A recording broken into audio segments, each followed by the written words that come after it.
作者千 DJX。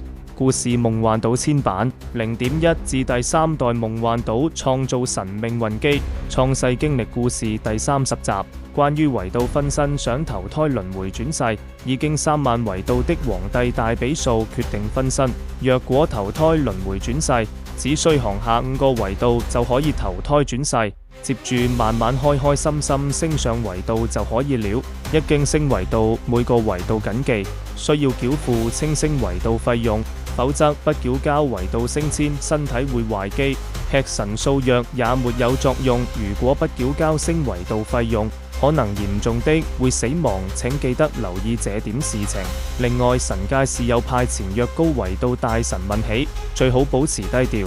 若果囂張囂大少少，可能會給高維度天神懲罰。另外，本公司是有流量圈、流量息、流量金錢、流量現金和流量數據，所以本公司先請大小神每日吃4餐飯。若高維度天神問起，請保持低調的回答。高維度天神問題，最好不要大笑囂張，認真回答，感謝高維天神賜福。如果囂張大笑，將慘遭高維度天神嚴重懲罰。最後第30集意願，第3維度只可以看到第30集。